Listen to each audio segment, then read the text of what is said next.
नमस्कार दोस्तों, मैं हूं आपका दोस्त, आपका होस्ट आर के, और आप देख रहे हैं आर के ट्रेडिंग। दोस्तों, तारीख है आज 22 जुलाई 2025। समय हो गया है दोस्तों 9:47 और 47 सेकेंड। और अभी मार्केट का पहले हालचाल समझते हैं कि बैंक निफ्टी 57,000 के इम्पोर्टेंट सपोर्ट एरिया को रिस्पेक्ट कर रहा है। ये 57,000 के नीचे जाने को तैयार नहीं हो रहा है। बैंक निफ्टी एक बार नीचे क्लेम किया था 56,915, देन वहीं से बाउंस हो गया, यानी कि ये अपने इम्पोर्टेंट सपोर्ट एरिया से बिल्कुल बाउंस हो रहा है। क्यों? किस एरिया से? सपोर्ट से। तो बढ़िया है। ऊपर रजिस्टेंस 57,200 का है, ये कल वाला जो हायर जोन है। चलिए हम लोग ज़रा उसको देखते हैं और इसको चेक करते हैं। हाँ, तो यहाँ से हम लोग देखेंगे कल का जो हाई जोन है ये था आपका 57,000 के आसपास का, और आज गैप अप खुला लगभग 57,200 जो कि मेन रेजिस्टेंस है, वहाँ से क्लियर करके नीचे आया और अपने जगह से बाउंस सही जगह से कर रहा है। मैंने बैंक निफ्टी में आपको HDFC बैंक दिया है बाय साइड 2006 के ऊपर, बिल्कुल इस कैंडल में ऑर्डर ट्रिगर हुआ है और 2012 रुपये 60 पैसे का इसने हाई मार दिया है। और बैंक निफ्टी का कॉल ऑप्शन और पुट ऑप्शन दोनों दिया। पुट दिया है सेफ्टी के लिए, लेकिन ज़्यादा व्यू कॉल ऑप्शन की तरफ में है। बैंक निफ्टी का जो कॉल ऑप्शन है वो 420 के ऊपर जाने पर आपको मूवमेंट देखने को मिलेगा, और बैंक निफ्टी का जो पुट ऑप्शन है 57,000 का, वो भी लगभग 420 के ऊपर का ही है मामला। यहाँ पे जैसा कि दिख रहा होगा, मैं आपको दिखा देता हूँ।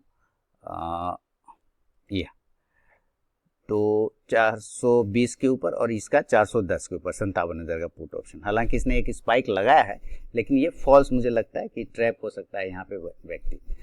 दूसरा क्या है कि अभी जो स्टॉक्स वगैरह हैं सारे अपने रेंज में। मैंने एक्सिस बैंक में ट्रेड लिया है, इसका इंपॉर्टेंट सपोर्ट रेजिस्टेंस मैं आपको समझा रहा हूँ, ये आप समझेंगे। रीज़न समझिए। कल सबसे पहले हम लोग डेली के चार्ट पे एक्सिस बैंक को थोड़ा एनालिसिस करते हैं। एक्सिस बैंक का मैंने देखिए, एक्सिस बैंक रिजल्ट आने के बाद से अपना फॉल में रहा, जो 5-6% डाउन हो गया था, ख़राब रिजल्ट आया था, और वहाँ से इसने 18 तारीख को डाउनफॉल किया था। तो इसने नीचे का काम कर लिया था। मैंने उस दिन भी बोला था कि इसने नीचे का काम लगभग फिनिश कर लिया। कल यहाँ से वापस गैप डाउन ओपनिंग हुआ और रिकवर कर गया।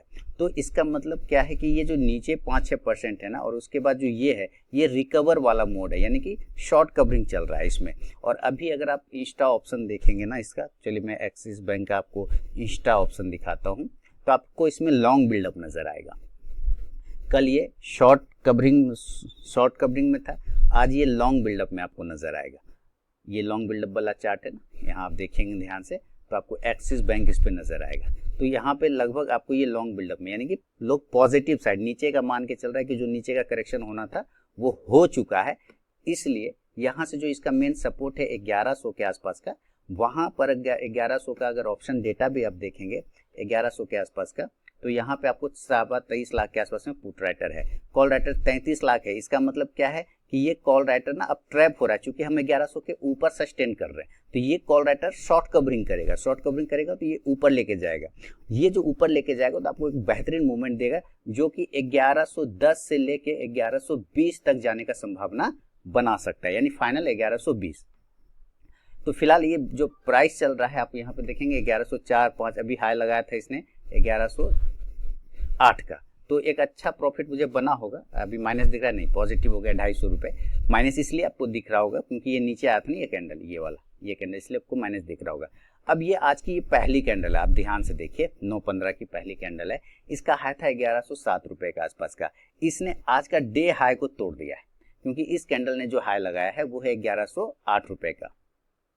तो डे हाई को इसने तोड़ दिया। अब ये जो डे हाई है, ये डे हाई इसका अभी के लिए रजिस्टेंस है, लेकिन हमें ये भी ध्यान रखना है, चूंकि ये 1100 के ऊपर सस्टेन कर रहा है, तो जो 1100 पे कॉल राइटर होंगे वो खतरे में हैं, वो ट्रैप हो चुके हैं और वो शॉर्ट कवरिंग करेंगे, तो जिसके वजह से ये ऊपर जाने का चांस बनाएगा। बीच बीच में ये डीप थोड़ा लगाएगा, नो वरी, इसमें कोई टेंशन नहीं है, बीच बीच में वो डीप लगेगा। आप एक्सिस बैंक HDFC बैंक को भी समझिए कि HDFC बैंक ने भी 213 रुपये 70 पैसे का हाई लगा दिया है ना, HDFC बैंक ने तो 2013 रुपये। तो ये फर्स्ट टारगेट डन हो गया। तो मैं यहाँ पे लिख सकता हूँ कि first target done HDFC bank, है ना।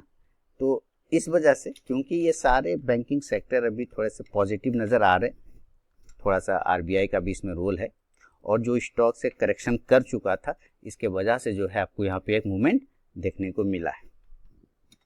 यहाँ हो गया, और इस पे भी मोबाइल ऐप पे भी डाल देता हूँ इसको। तो एक्सिस का लेने का रीज़न मेरा क्लियर है, एक शॉर्ट कवरिंग होगा, लॉन्ग बिल्डअप बन रहा है, दूसरे अपने इंपॉर्टेंट सपोर्ट 1100 से बाउंस कर रहा है। मैंने आप लोग को भी बाय दिया भाई, ऐसा नहीं, मैंने एक्सिस बैंक सिर्फ खुद ही नहीं लिया बल्कि आपको भी दिया है 1103 के ऊपर। 1109 का पहला टारगेट है। तो अगर आप एक्सिस बैंक को देखें तो 1108 रुपये का हाई इसने लगाया, तो आप कह सकते हैं कि लगभग आपका पहला टारगेट के आसपास में एक्सिस बैंक पहुंच गया। तो मैं यहाँ पे लिख सकता हूँ ना, एक्सिस बैंक, एक मिनट माफी चाहूंगा, एक्सिस बैंक हाई 1108, 1 रुपये से पहला टारगेट बच रहा है, वो मिल जाएगा आपको, नो वरी।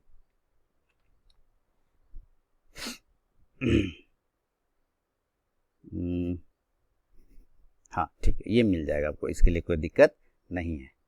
तो 1109 का पहला टारगेट ये मैंने कॉपी कर लिया, और इसको मैं, ये देखिए चल रहा है, तो मेरा पोजीशन जो है अभी 750 रुपये का बन गया। ठीक है, तो जैसे जैसे ये ऊपर जाते जाएगा अपना काम करता जाएगा।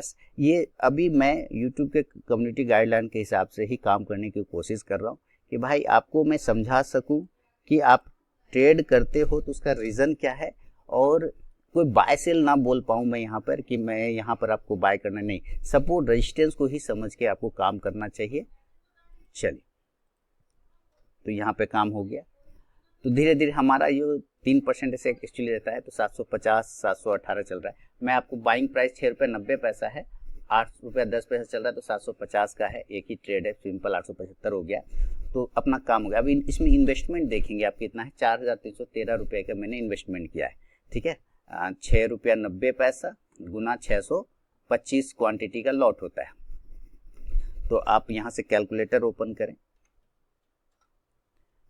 और यहाँ पे लिखें 625 क्वांटिटी गुना 6 रुपया 90 पैसा, सॉरी 6 रुपया 625 इंटू 6 रुपया 90 पैसा, तो आप देखिए 4312 रुपया 50 पैसे का आ रहा है इन्वेस्टमेंट। तो वही आपको यहाँ 4313 रुपया दिख रहा है कि नहीं। तो 4313 का मैंने पोजीशन बनाया और यहाँ एक 1200 रुपये का प्रॉफिट हो गया। तो फिर से वापस 50% बन गया है ना, 50% नहीं बना है अभी, 25% बना है ना, 1122। हाँ, तो 25% कितने का प्रॉफिट बन गया, 25%। लेकिन ये रोज नहीं मिलता है 25% का प्रॉफिट, डेली नहीं। कल भी बहुत अच्छा प्रॉफिट बन गया, कल तो 100% बन गया था, लेकिन ये 25% बहुत ही ज़बरदस्त है। लेकिन ये तब आप बना पाएंगे जब आप चीज़ों को समझ पाएंगे। 1160 पे 50 पैसे का हाई लग गया, जब आप चीज़ों को समझ पाएंगे। देखिए बैंक निफ्टी नहीं जा रहा है, bank nifty as a sideways zone में है, लेकिन वो स्टॉक जो मैंने सेलेक्ट किया है एक्सिस बैंक और HDFC बैंक, ये दोनों आपको मूवमेंट बना के दे रहा है, दोनों ही। तो आपको ये समझना है कि मार्केट जैसा भी रहे उससे कोई दिक्कत नहीं है। जो आप पिक करते हैं, हो सकता है आपने पिक किया, मैंने भी पिक किया और वो साइडवेज हो जाए, वो हो सकता है, वो हम लोगों को वो चांस लेना पड़ेगा। नहीं लेंगे तो ट्रेड कैसे करेंगे, कहीं तो ट्रेड करना पड़ेगा। लेकिन इसका मतलब ये नहीं है कि आपने गलत सेलेक्ट किया या आपने खराब सेलेक्ट किया, नहीं। हमारा काम है प्रॉफिट बनाना कम रिस्क पर, और वो मैं बना पा रहा हूँ, तो हमारे लिए वो इम्पोर्टेंट है। अभी 1125 का प्रॉफिट है, अभी तो आपने देखा 1200, तो क्या अब यहाँ पर से अगर मैं बुक भी कर लूँगा प्रॉफिट को, कोई दिक्कत नहीं। और बुक करना तो मैं डरपोक आदमी हूँ, मैं प्रॉफिट को बुक कर लेता हूँ जल्दी। क्यों? क्योंकि मेरा सिद्धांत है, जो प्रॉफिट बुक नहीं करता वो लास्ट में लॉस बुक करता है। तो लॉस बुक ना हो, इसके लिए क्या है कि जरूरी है प्रॉफिट को बुक कर लिया जाए। तो ये उठाया मैंने अपना मोबाइल और ये कर लिया मैंने अपना यहाँ पे बुक 1188 रुपये का। चलिए, ऑर्डर लगा दिया है 9 रुपये के आसपास का, 9 रुपये जाएगा तो मिल जाएगा।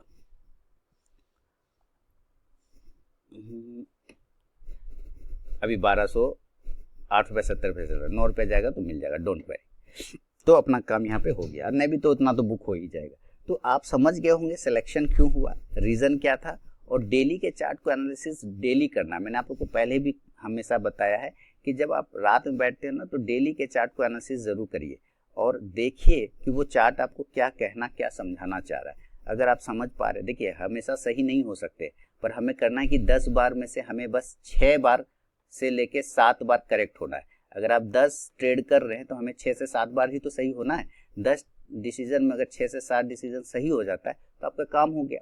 और अगर ये गलत भी हो रहा है तो हम उतना ही लॉस लें जितना हमें बर्दाश्त कर सकते हैं, उतना ही काम करना, बाकी कुछ नहीं करना।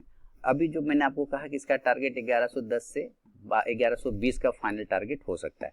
तो 1120 वो इसलिए भी है कि पहले वो 1120 इसका सपोर्ट हुआ करता था। चलिए मैं चार्ट को छोटा करूंगा तो आपको पाएंगे कि 1120 के आसपास इसका एक रेजिस्टेंस एरिया था। चलिए मैं आपको दिखाता हूं